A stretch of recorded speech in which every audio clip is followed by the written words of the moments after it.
OsteoSignal Episode 10.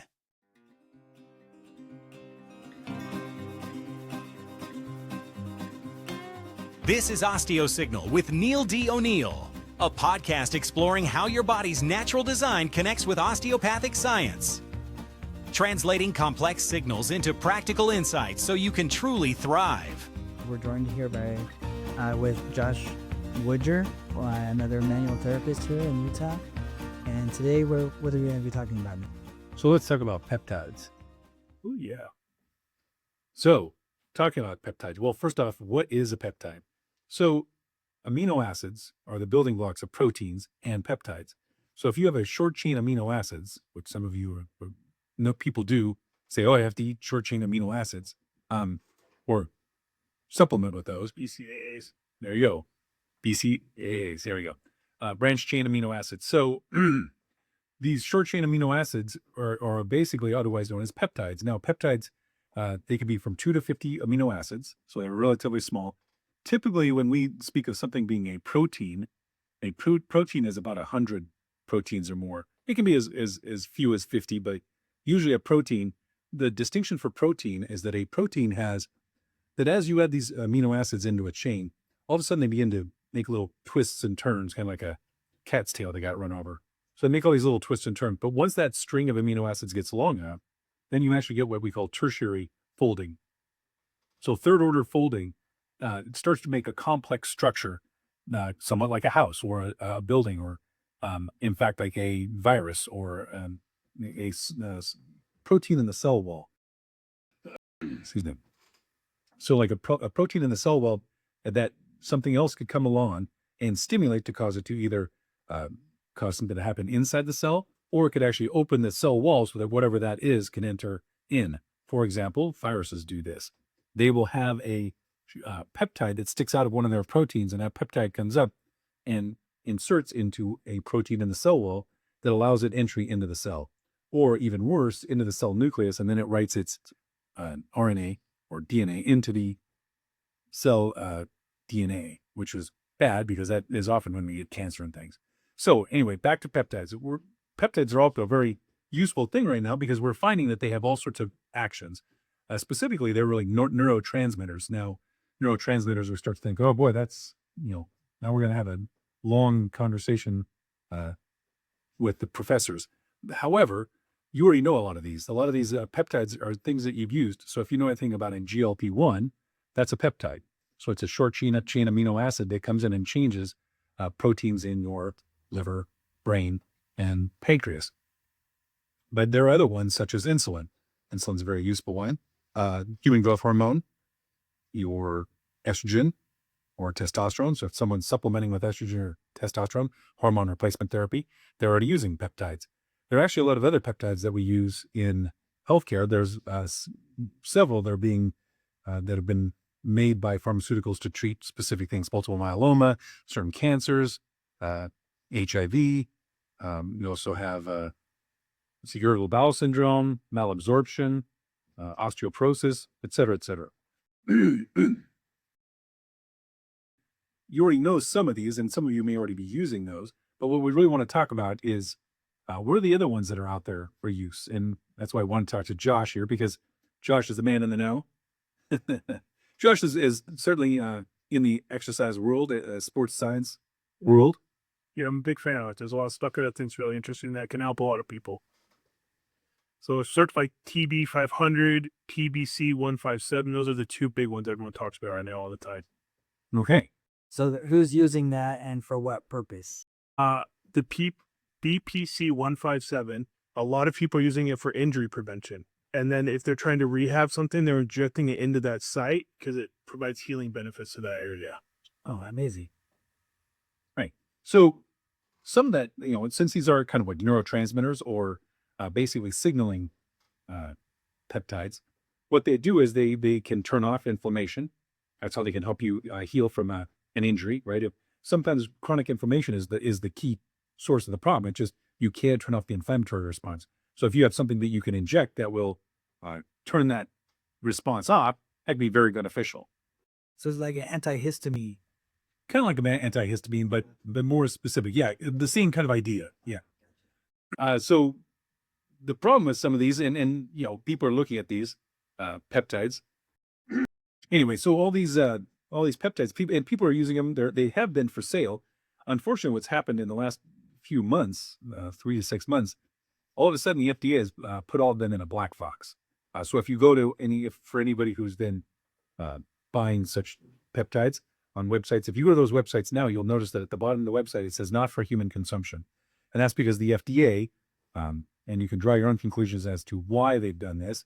I have my own, which I'll share, is that I think the pharmaceutical industry and pharmaceutical benefits managers want to make profits off them, and they have found that some of them are very effective. In the past, they've left them as nutraceuticals, so to speak, right?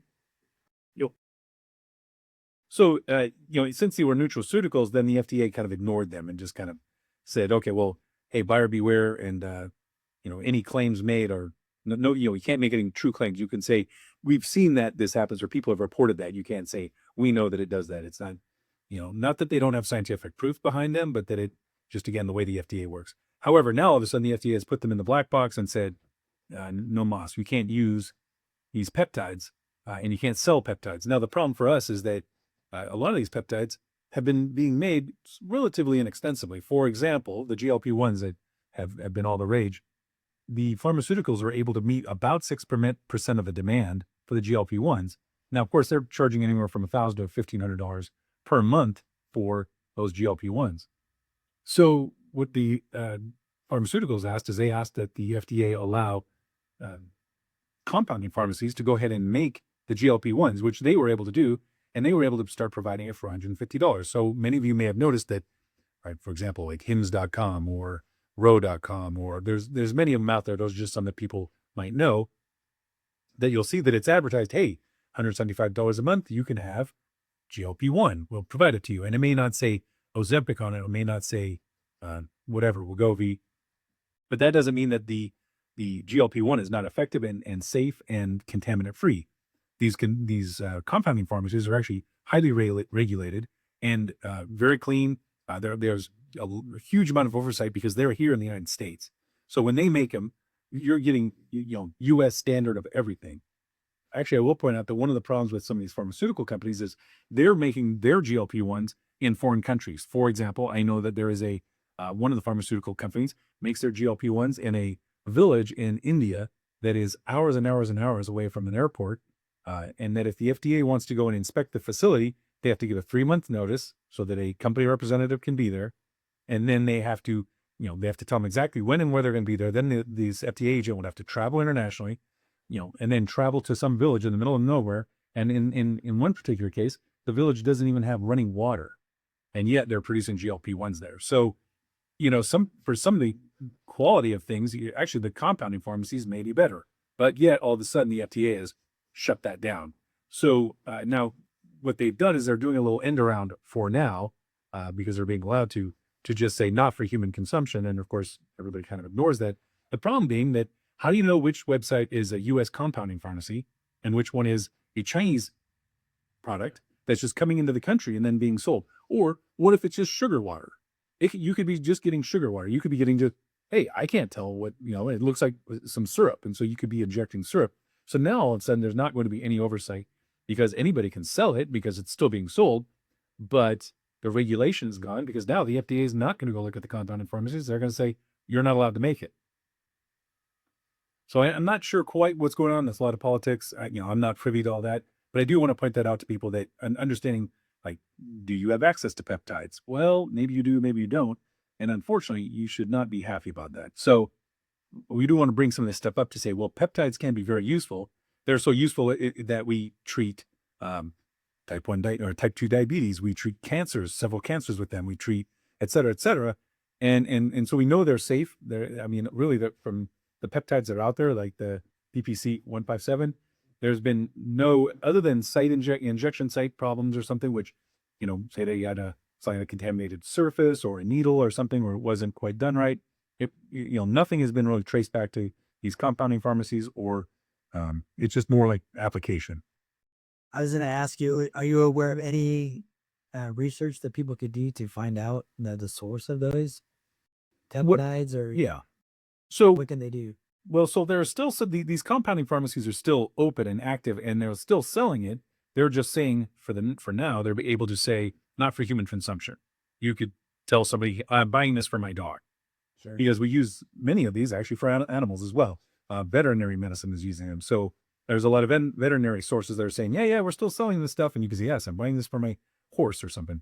So a lot of them that we know are here in the United States, that we know are regulated, that we know are clean, they're still producing it, but that may not last for long. So you need to do a little digging, do some due diligence. Yeah, do some due diligence. I mean, there are certainly people that I've listened to. Can't think of the guy's name right, but there's several compounding pharmacies here. Some of them can be quite expensive, and some of them can be fairly, affordable. But yeah, it's starting to get a little dicier, especially as, and this is what's going to happen, is that these the ones with oversight that do quality work are going to start getting shut down. I think we're going to go to the black market. And people are going to still look online and say, I'll take whatever's online. Sure. Hey, I found a place over here.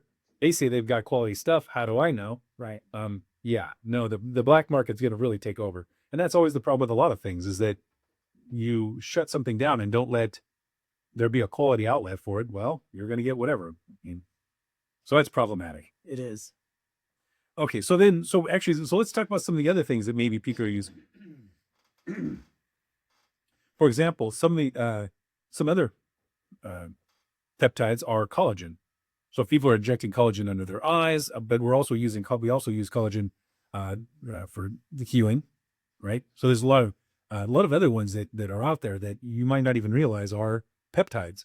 They're being used. So it's out there in your daily life, and you may have already come in contact with that. You may have already even had some of that. So it is really important for you to look into it, see what other things it might be helping you. And then, of course, having a safe but affordable avenue might be useful too. Yeah, I think collagen is a big one that people are going to. So do you have any suggestions about what makes a peptide high quality? Maybe for collagen, what's a good source of high quality collagen? And do you have to inject it, or people will take it orally too? Well, the oral thing is debatable. Because if it's oral, it has to go through your digestive system. And since you eat proteins and break down proteins, which peptides are small parts of the proteins, it's highly likely that you're going to break it down. Now, they try and marry it to something else so that it only breaks down into its peptide form. But that can be dicey. You don't quite know. Not sure exactly what With an oral. If you inject it, you're getting exactly that peptide because it's already its form. And then you know that it's going to have it should have a fair effect. What was the other part of your question? Just how do you know it's good quality? Yeah. Like what source? Like I've seen like bovine collagen or, is that a good source? Yeah, I think animal derived is going to be fine for the most part. And again, back to is this a United States product? For example, we won't let beef come in from certain parts of the world. Now, I'm not saying that there's not mad cow disease here and there that pops up and that gets hidden very quickly. Certainly it's been seen in Canada. So we had some problems. There was some in Britain, I think, for a while. And then of course, sheep, scrapie is the other form of mad cow disease, is the sheep form of mad cow disease. So, prions, there are things that can infect that. So usually here in the United States, and then what you had is you had people who are making sure they're processing those peptides appropriately, or they're just building them from scratch. So you don't do it artificially. You can do it artificially. From certain amino acids, you can get the peptides that we want. In fact, we have put a human gene into E. coli, and it makes human insulin. Oh, right, which is a peptide. So you go, so we can do that. Human growth hormone happens to be fairly straightforward and easy, apparently. My friend Dennis Eaton tells me, because he worked on that project so long ago. But yeah, so you can, most of it, if it's coming from the United States, there's a lot of regulation, there's a lot of oversight. Taking samples out of what's coming off the production line and testing that, right? There's a lot of FDA regulation. But again, as I said, we've kind of now knocked that out. And so all of a sudden, where are you getting this from? And of course, people have businesses, people, other people that are employed and need to make money. And so at some point you have to wonder like, okay, where are you going to get your sources if you're not allowed to, depends on how hard the FDA comes down on this. But right now they just said it's in a black box. That may just be a financial black box so that if a pharmaceutical company decides they want a certain peptide and they want to market it, that then they'll just shut down anybody from making that one. I would suspect BPC 157 is going to be, one of those ones that's coming up. Right. Yeah, it's super common. A ton of people are using it. Probably someone you know is using it right now, even if they're not talking about it. But I would use it. Right. Because it works. Have you used it or I have not used it. Yeah. Do you know people that have used it? Have you spoken? Like case study or like an example from someone you know who Yeah, I got injured and then they used it and I got a client right now who ripped his bicep, and after the surgery, he started injecting BPC 157 right to the scar just to help it heal and make sure all that stuff heals as fast as possible. He's ahead of schedule. Like he's doing great. I saw that client this week. So There you go. you hear about it more and more if you ask people. Yeah. I think people may be a little reluctant to tell you that they're using it. Certainly GLP-1, you see that there's a lot of negative there's a stigma against it, but it's and so for example, like the GLP-1, you're putting that communication molecule, that neurotransmitter or a hormone into the system and saying this hormone is lacking, this communication line is lacking. So if we put it in place, the brain will know that you've had enough food. Now, as a manual therapist, people say, well, why are you talking about this? Well, why doesn't that person's own signaling already work? What's the problem? Now, that can be diet, like what you're eating. It could also be environmental. We were just talking with a person today in class, and she said, oh, I tried taking testosterone, and it didn't work for me. I just didn't feel anything that I thought I was supposed to feel. So I stopped that, and I'd also heard that maybe I was being exposed to the chemicals, and so she got rid of all of her, all the perfumes and all the laundry soap and the soaps and the cleaning products, and she went, as she said, totally clean in food and cleaning products, everything. And she said all of a sudden, she didn't need hormone replacement therapy. All of her levels, her testosterone levels shot back up. And of course, one of the questions was, do you live within a mile of the golf course? I mean, yeah, that's the problem. There's so much stuff being sprayed on the plants that it's also, you have environmental sources of some of this stuff. But so it is important to ask people about, hey, what are you doing? But then know what are the inflammatory processes that are keeping you from getting the benefits out of the peptides you might be taking, or the natural peptides you're already making, because your body makes these peptides, right? That's how they're used. Your body normally makes these, right? It's just that we're trying to increase the concentration and enhance the value of it or the function of it. so you can do that with manual therapy to a certain extent. Right. So manual therapy is designed to help that signaling process. Hormones cannot, signal if there's too much white noise in the system. Inflammation is a big cause of that, particularly inflammation in the gut, inflammation in the brain. So if somebody has chronic inflammation, particularly, or even localized edema or inflammation, that will get in the way of this signaling. Can it also be caused by other neurotransmitters that are, like cortisol? Right. I know. Oh, exactly. So exactly. that would also drown out, the other signals that you may want to promote. So somebody under high stress, the adrenal gland is going to put out corticosteroids that overwhelm everything. And so certainly the manual treatment to decrease the tone of the septoadrenal system, as it's known, right? The adrenal system, how much adrenaline is flooding out into the system on a constant basis. Now, certainly lifestyle, sleep, all these other things we hear, but also manual therapy kicks into that, and that it helps, restore that person to their ability of health, right? So we like to call, what we do is actual health care, restore people to health, as opposed to pharmaceuticals who just want to continue pushing their same medication on you and say, hey, look, this is a lifestyle for you. You will be on GLP-1 forever. It's like, well, that's it's great. That's a moneymaker for you, but that's not great for the person, right? And so the term that you hear being thrown about is sick care. That's really sick care. We want you to be sick, and once you're sick, we want to find something we can give you, and then basically have you be a junkie for that for the rest of your life. So that's the difference between sick care and health care. Health care should be, how do we restore your body's natural mechanisms to do the best that it can? And I'm not saying that like we're, wonder workers or, it's not like we can like, oh, I can fix the world. That's not what I'm saying. But if you're not doing that as well, then there's big parts of what could be helping make you feel healthy that are not not in play here. And it's really important to restore health first, then use these. Give your body as much chance or opportunity as possible to work as it's designed. Right. Yeah. And yet the body's designed, it has mechanisms in place. Let's maximize those first. And then you'll see even better results from using peptides. As a supplement. Yeah, sure. Yeah, exactly. So have you taught any classes that address that? Well, we brought it up in some classes, Uh-huh. and we haven't gotten too specific, like the BPC 157. We haven't done too far into that. Certainly, that's kind of the next step here, is to start, like, maybe work with a patient population, saying, okay, who's taking this, and let's bring you in and see if we can compare population. I know that question's from left field, but like, it's an amazing thing that manual therapists can do.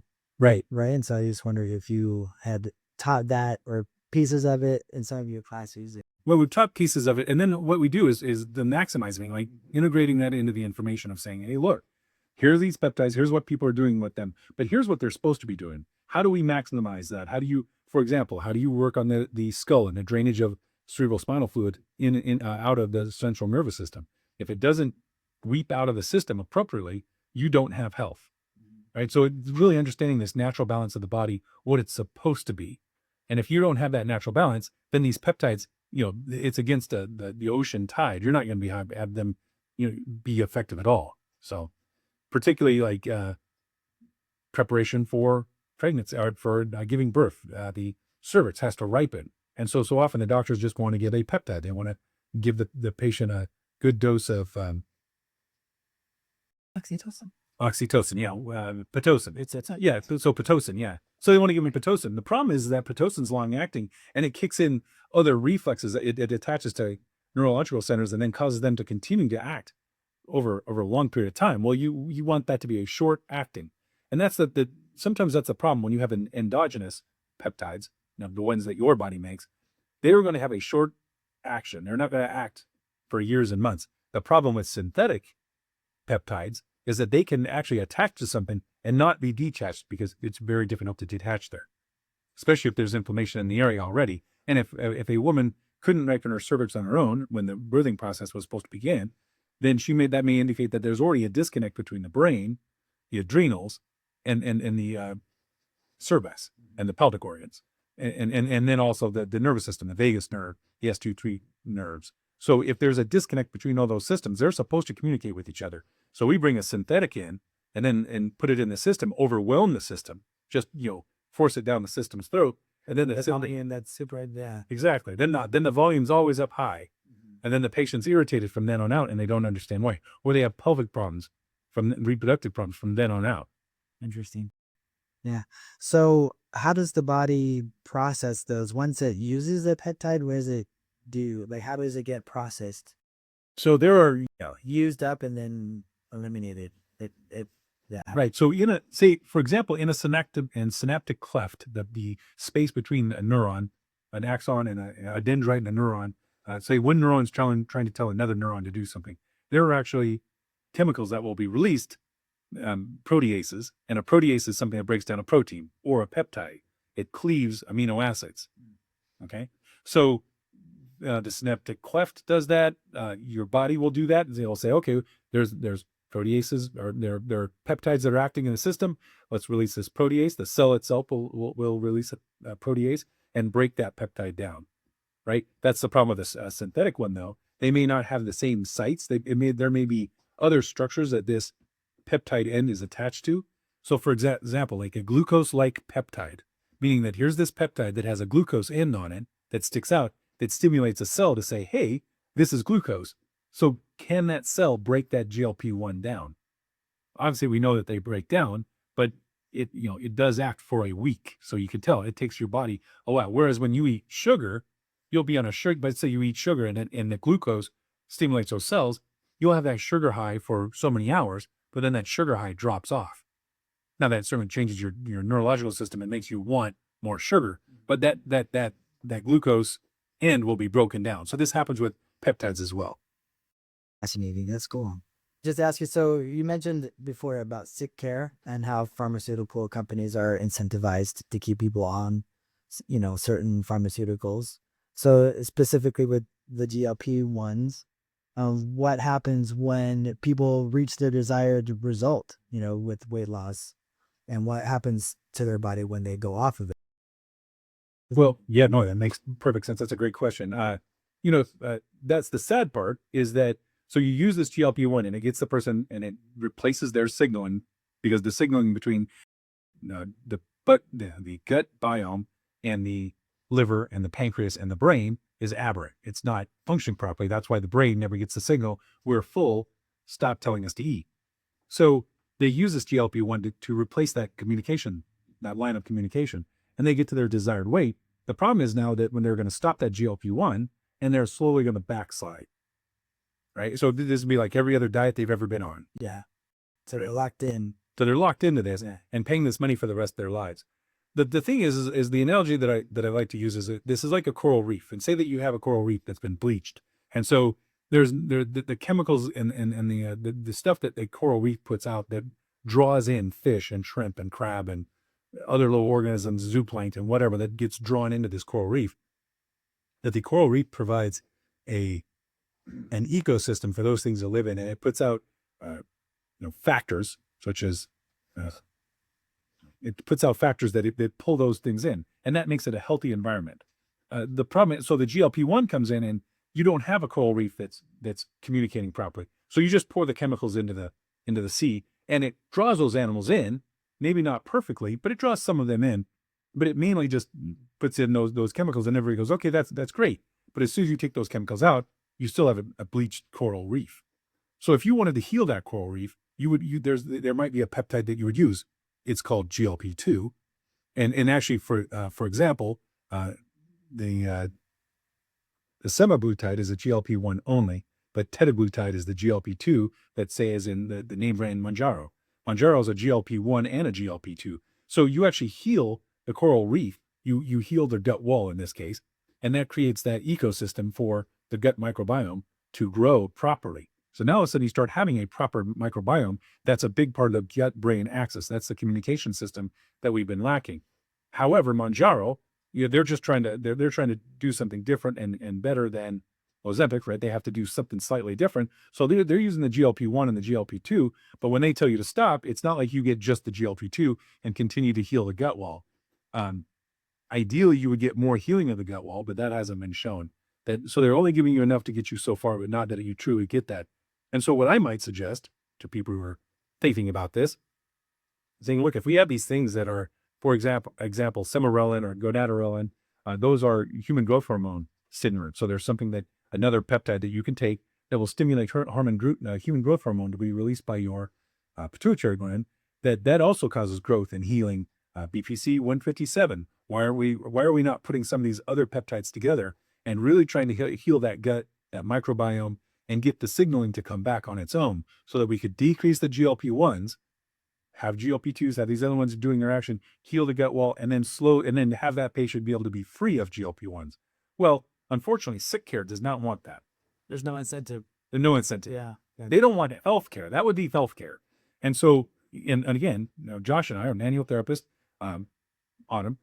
We're manual therapists, and we're trying to provide health care. So we want to teach our patients to think and to ask questions and to challenge the system so the pharmaceuticals and the pharmaceutical benefits managers can't just sit here, live in a closed system and make all the money without pressure from the outside saying, no, we want healthcare, not sick care. So that's what we'd want to think about. So, and since I brought that up, a pharmaceutical benefits manager, some people that may not know what that is and why that's a problem, they initially started as very good things. They were the go-betweens between pharmaceutical companies who were selling large amounts of drugs to patients and pharmacies who were selling small amounts of medications to patients. And so that the pharmacies would buy the pharmaceuticals from the pharmaceutical company, but then the pharmaceutical company didn't want to have to follow up on, gee, did we get every $50 payment from that pharmacy that we were supposed to have? So they came up with this bright idea to have somebody who would be a go-between, who would watch what the pharmacies had paid and what the pharmaceuticals got paid and make sure that everybody got taken care of and that they made a little profit themselves. But over the years, the problem became that they started making more and more money, saying, well, we need a bigger and bigger slice of that pie. And pretty soon they became much more powerful. And at some point they decided, we know so much about this, we should open our own pharmacy. So they started open, this is the benefits managers, this is the pharmaceutical benefits managers. So the middleman decided to get in the game on the side of the pharmaceutical, on the side of the pharmacies.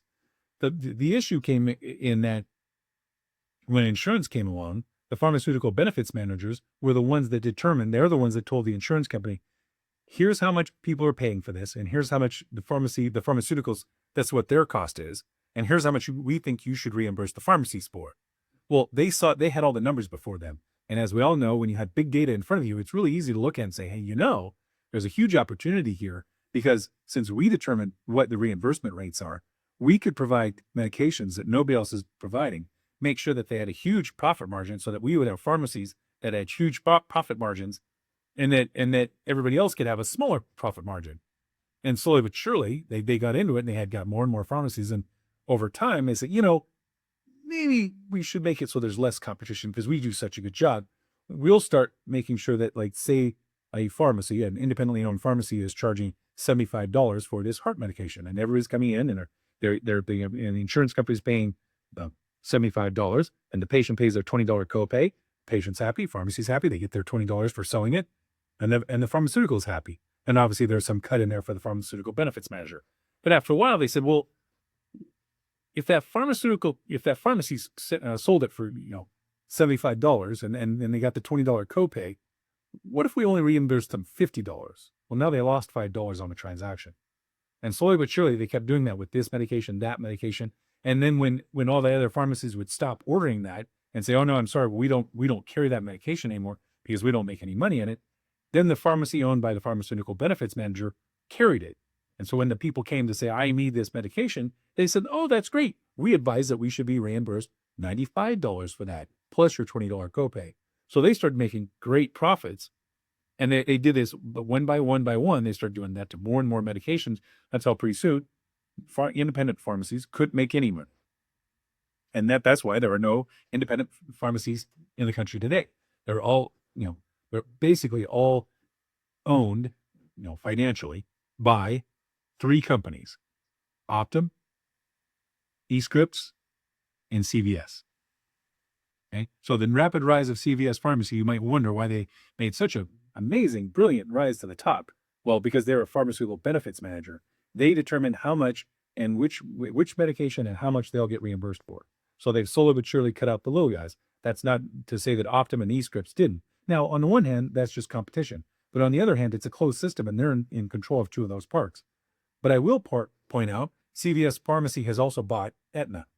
So for somebody who's insured by Aetna, when your doctor, sees that, or when Aetna makes decisions about what they're going to pay or not pay, that same pharmaceutical benefits manager named CVS is going to make the determination on how much is paid. So do you think that if you're an Aetna, do you think that they'll reimburse more or less, or that they'll ask that, that they're going to play games with that? Maybe. Let's use a different example. Optum is the other name that you might have seen popping up in your neighborhood. Optum and United Healthcare joined forces. They bought each other, basically. They've joined as one entity. So what happens is the insurance company says, here's how, they tell the patients, here's what we will pay and what we won't pay. CVS, and then the pharmacy benefits manager will say, here's what we will or won't. Here's what the insurance company should or shouldn't pay. Here's what the insurance does or doesn't pay. They tell the doctor, this is what we want, because now Optum is buying healthcare clinics. They're buying doctors. So the doctors have been bought by some of these, by Optum, certainly the one by me in Seattle. They basically, the ones that didn't take the payout said, look, I didn't take the payout, so I'm allowed to say this. They wanted us to do treatments M, N, and O, which are not the standard of care. The standards of care for problem X is A, B, and C, and those are typically paid for by insurance. Now we're being told that the first time that the patient comes in with this, you offer M, N, and O, which are more paid for by the patient than the insurance company. And then if one of those fails, now we go to A, B, or C, right? Well, that makes the insurance company money, right? That makes the pharmaceutical benefits manager money. And depending on what medications are used, that makes the pharmaceutical money. So there's a huge problem here that the very people who are in charge of deciding what's being paid are in the game and paying themselves. That's crazy. It is crazy. Perverse incentives. They are perverse incentives. I mean, and it's interesting that we have a lot of rules against, corners on the market against term? Monopolies. Monopolies. Yeah. And yet here's a monopoly. And this is not a political statement per se, but I will say that recently politically that there were a lot of Democrats holding out that there would be insured that the government would pay insurance premiums for certain age groups and certain groups of people that the government should pay those premiums. And on the one hand, you say, well, gosh, that's really nice that people would have health care. The issue being, do they really have health care, or do they just get sick care? So those payments that were being that the Democrats held out for, saying, hey, we're going to stop the government until these payments are set aside and made to these insurance companies, were they actually going to get health care for that? Or we're just paying the premiums no matter what the care is, and the pharmaceutical benefits managers are going to get that money.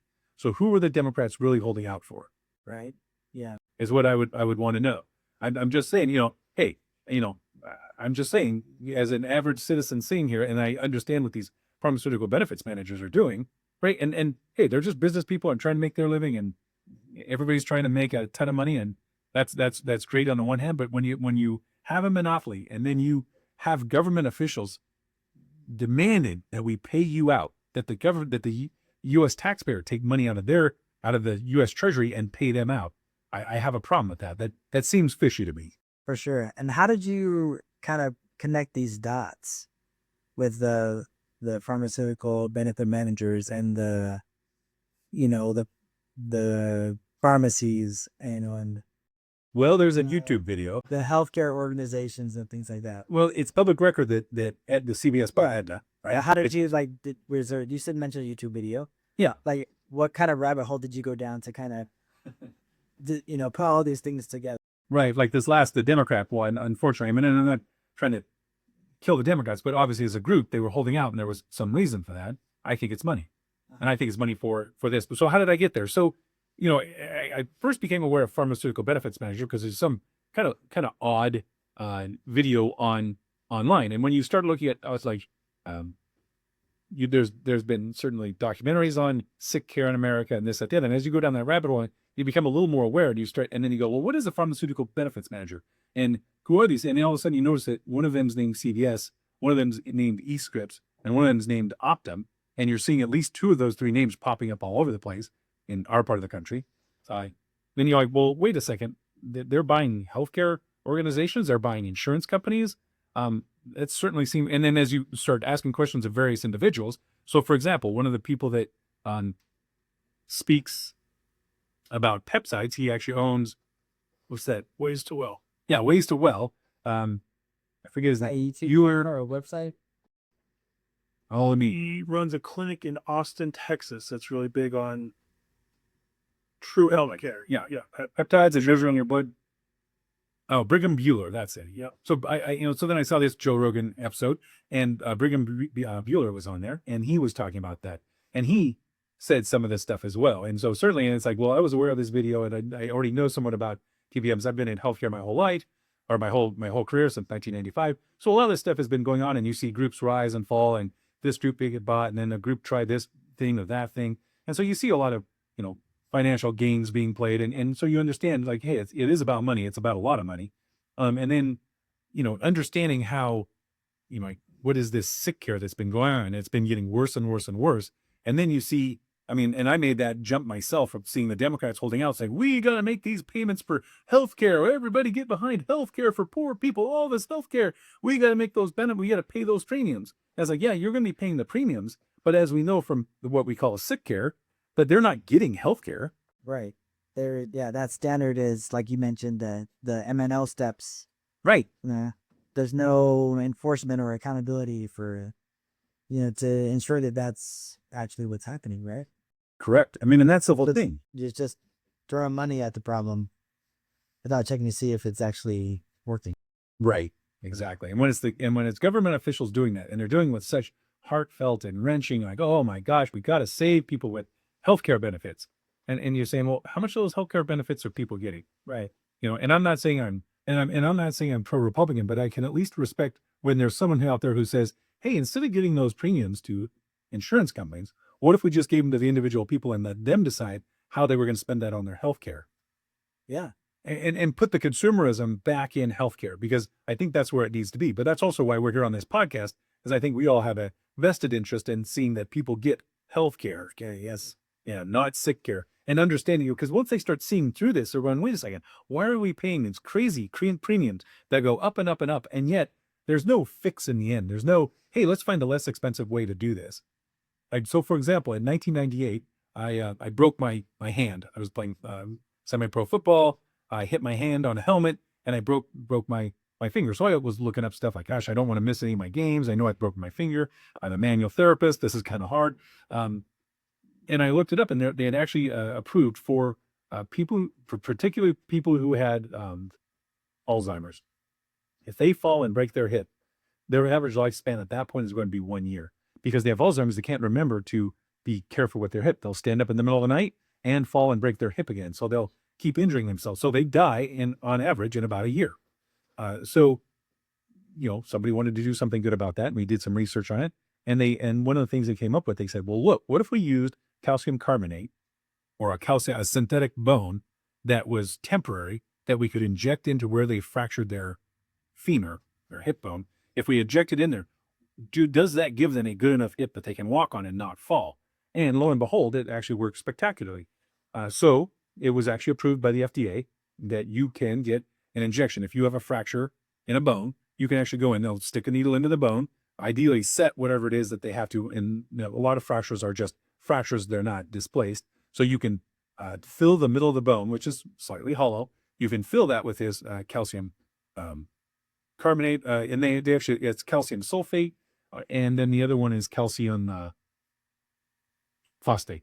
So the calcium phosphate never goes away. So for an older person who doesn't know bone, you might use calcium phosphate. That's the synthetic bone of choice. But the synthetic bone that your own body will scavenge and take up and then use it to build new bone is calcium sulfate. So they started doing this, and they had amazing results. People were living much longer than a year with Alzheimer's. Well, you could have this procedure if you could find a doctor who knows how to do it or cares to do it, and it's about $2,500 usually what the price had been. Now my numbers are a little old there. But the problem being that how many people are being offered that right now? Not many. Never heard of it. Because that would save the healthcare system untold millions of dollars. Like how many people are falling every year? That's a huge problem. And breaking things. I mean, people fall and break things who don't have Alzheimer's, Right. and it's a problem. Yeah.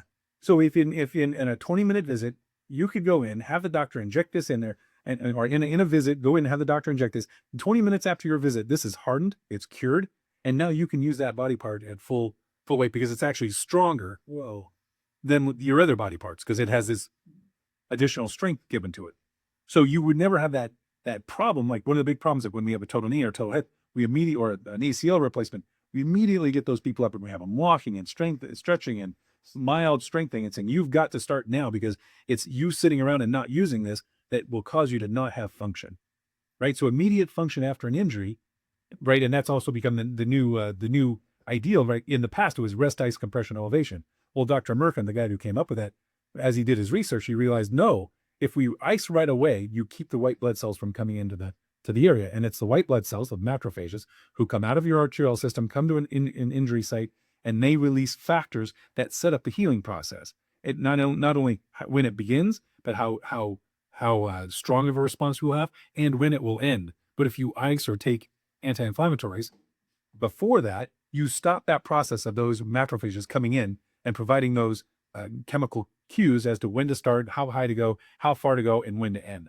So you never get this end to inflammation. So similar sort of thing here. So tell me about your hand. Then did you end up getting that process done for your hand? Unfortunately, they were doing it done at OHSU, Oregon Health Sciences University, and they were just finishing the stages of the clinical trials, and they weren't accepting anybody because they were saying, look, we're just writing this up for the FDA to get it approved. So it wasn't available. So I went to an orthopedic surgeon, and he said, you should have let me, cut you open and fix that with metal. He says, now I'd have to re-break it now because it's already been over 2 weeks.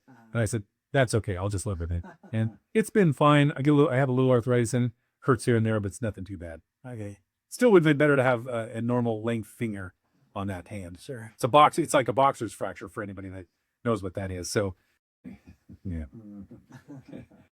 For the camera, here's my boxers. So I didn't get mine fixed, but it certainly was one of those, wow, this is great. We're going to have this next year. And I saw that it got approved, and I've had all of one patient in the ensuing 30 years of practice. Well, okay, not quite 30, 20 something years of practice since then, I've had one patient who's had it. I've had another patient who knew what it was and had a family member who used it. It got memory hold. Yeah, memory hold. Right. You know, But so unfortunate. Yeah. but it really tells you about what the sick care system is about. It's not about making things less expensive. It's not about making things better. It's not about improving function. They don't care. They just want money, and they want to make sure they get most of it. That's crazy. So I might kind of go back to Brigham Bueller, right? Ways for well. That's his Ways too well. ways to well. Is that ways just WAYSTO I think it's Ways, the number 2, well.com? .com. Yep. And he's been on the Joe Rogan show. I think it's 2007-09 or 2. Yeah, whatever. One of those. If you look that up, you can hear. He has a whole thing on. He spoke a little bit about the pharmaceutical benefits managers. Kind of kicked into that and saying that like people. No, he and people like him, because there's a lot of these people. He's been on a bunch of other podcasts. He actually just talked to RFK Jr. not long after that podcast, or right before that podcast. I know that he's been in touch, especially since this black box deal has gone on. I know he's been in touch with RFK Jr. Just trying to say, hey, what's going on? What can we do about this? I don't think we've heard the end of this, but it'll be interesting to follow this in the upcoming days, weeks, months, years. Yeah. Anybody else? Or was he kind of like the one who kind of set you down the Well, I already had kind of done some of this stuff, seen that YouTube video kind of in the morning. which YouTube video you're talking about? Oh, let me see if I can find it. And there's a.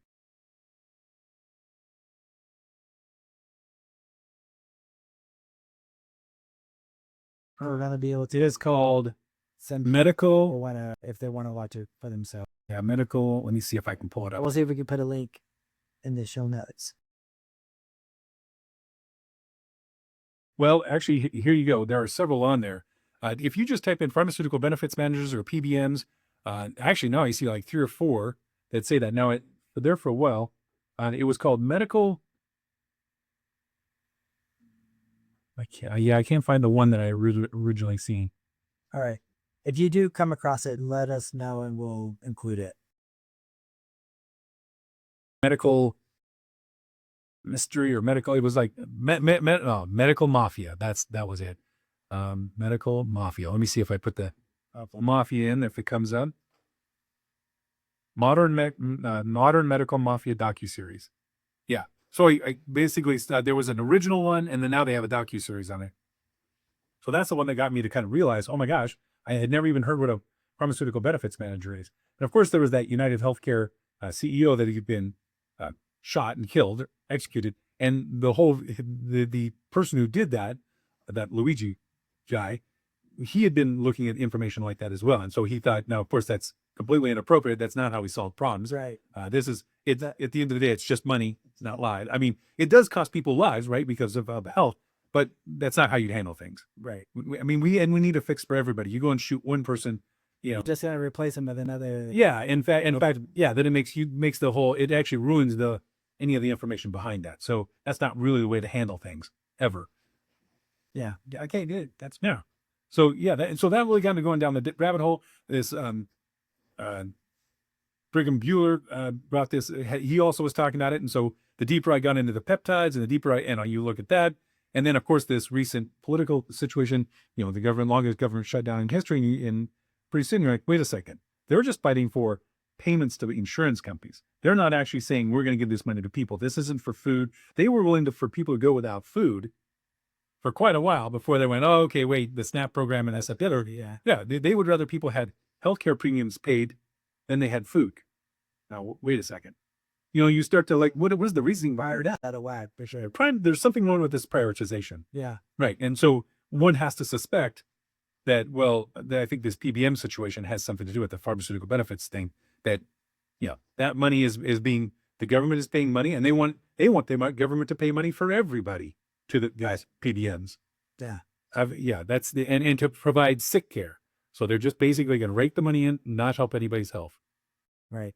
And I think this might be a topic for an LA podcast episode, but I think we were talking about this a while back, and it kind of motivated you to go off the insurance model and to go to strictly the cash model. Did this kind of information that you discovered play a role in that decision? Entirely. I mean, first off, the what's happened at some of the one of the clinics, the medical complexes in my area, which was purchased by Optum, and so what's begun to happen is that the insurance companies have changed all the contracts, and they've put in there, we reserve the right to go back 3 years to pull back money for something. If we hire somebody to look at our records and we determine that maybe something wasn't done correctly, we reserve the right to pull back money up to 3 years after we paid that money.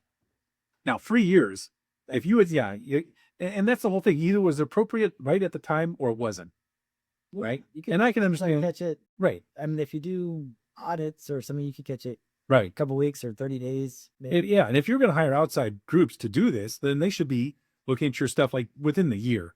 For example, if I'm taking insurance, and at this point I'm weaning my patients off of it, because I have a lot of people who are not happy about this, but we're weaning everybody off. So a lot of patients, they don't realize, and I've told them, like, look, they could come back in 3 years later. You're done seeing me. We've already addressed your problems. Everything's great. And they're going to come back and say, oh, actually, they had other insurance. And we had Aetna do this to us. And they do this on a regular basis.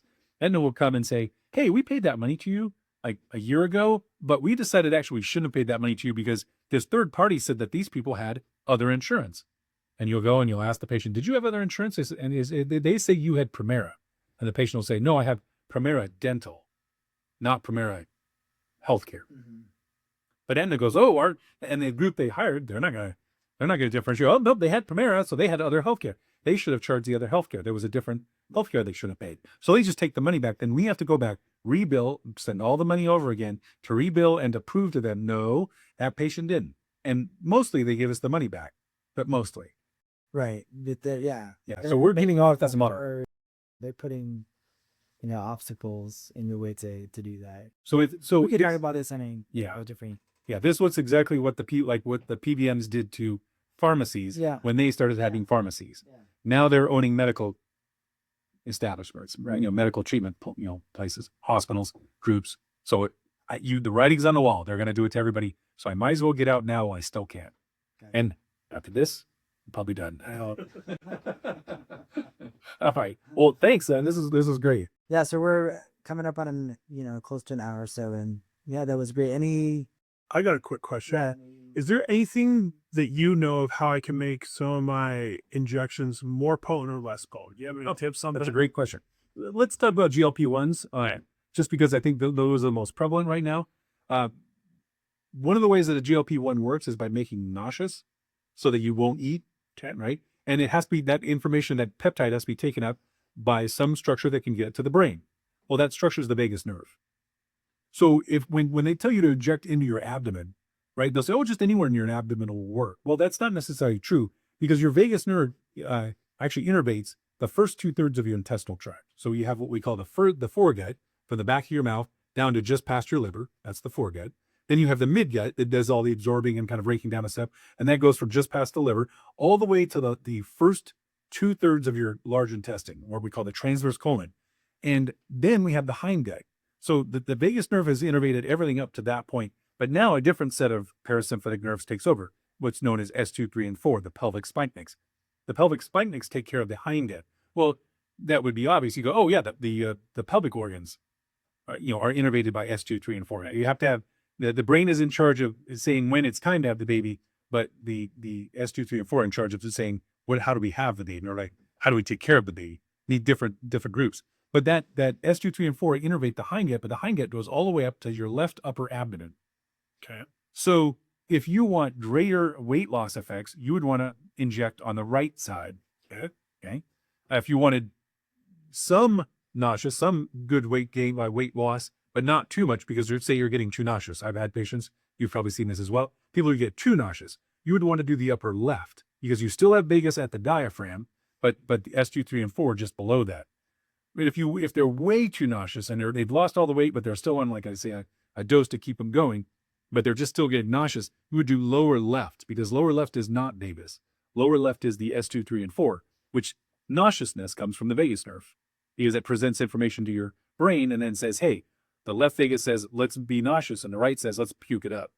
That makes total sense. Yeah, so that's just how the nervous system works. So that's how you might inject those. But let's say that you were doing if you were doing a human growth hormone, like sermorelin or gonadorelin, you might follow the same thing, saying, that has to be presented to the brain. That's where a lot of these peptides have their action. So what do you mean by that? So peptides are they're small pieces of amino acid that can go in and attach to a protein and change the way the protein folds, right? Which changes the action of the protein. So a lot of these peptides, if they can go up to the brain, right? We talked about them as neurotransmitters.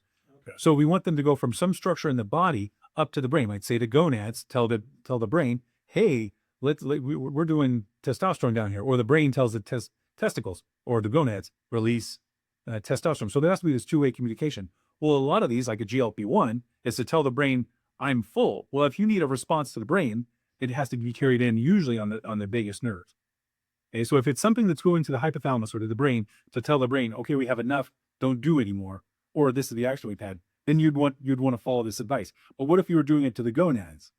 Like, let's say you wanted something that would stimulate the gonads. You'd want to do it in that mid-abdomen, about T9 and 10, because that's where the gonads get their sympathetic innervation, that control of blood flow. Well, it's going to get taken up by those nerves and cause them to act.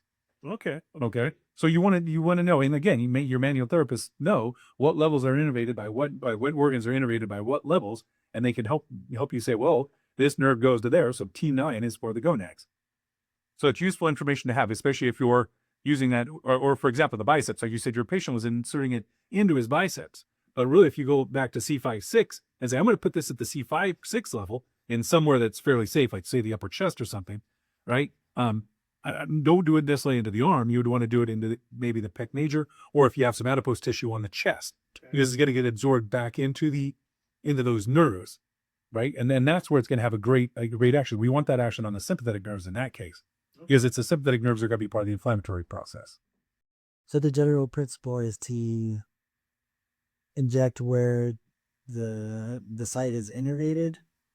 Where the nerves are innervated, particularly parasympathetic or sympathetic nerve. Okay. So in the case of vagus or the S2, 3, and 4, like say it's supposed to have some action in the pelvis on a pelvic organ, you might want to do the lower left quadrant. You wouldn't want to do the upper right quadrant because there's no S2, 3, 4 there. But the S2, 3, 4 is upper left, lower left, all lower left, mostly upper left, or half and half on the upper left because it's vagus and S2, 3, 4. Or conversely, if it's something else like inflammatory, you'd want to do it. Well, what innervates the biceps? Well, you'd want to do some other level of innervation, but you want it to get into those sympathetic nerves. Just doing it into the site itself is not going to get you that full action because these are peptides. They're signaling hormones, if you will. Okay. Right. So we're trying to signal something. So you want a clear pathway of communication. So if you're in the area where the inflammation is, such as the repaired biceps, then there's going to be a lot of inflammation there. And I'm not saying that you're not going to get benefit, but that your patient might want to inject it somewhere else so that the sympathetics and the vagus are going to get that information and say, hey, sympathetically and parasympathetically, we want to treat this level. We want to do something about that. We got the signal. Okay. That's awesome. All right. Thanks. Yeah. Awesome. Thanks, yes. Thanks, Josh, for sitting in. So Neil, I know that you're teaching also. Where can we find, or where can potential manual therapists out there find your classes? Yeah. So Instruction. Exactly. So on my website, pursuitpt.com, I have a tab for classes. I list all my classes for the following year there, and they're up for the whole year. We're at the end of the year now, but I'll be putting up 2026 here shortly. So yeah, pursuitpt.com. Awesome. And then Josh, where can people find you or learn more about what you? My website, fullloadmanualtherapy.com. Okay. Awesome. All right. Thanks. Thanks for joining us on another episode of OsteoSignal with Neil D. O'Neill. For more information, please visit pursuitpt.com or pursuitperformancetraining.com. Our music was written and performed by Sky Toes. Copyright 2026 by Neil D. O'Neill.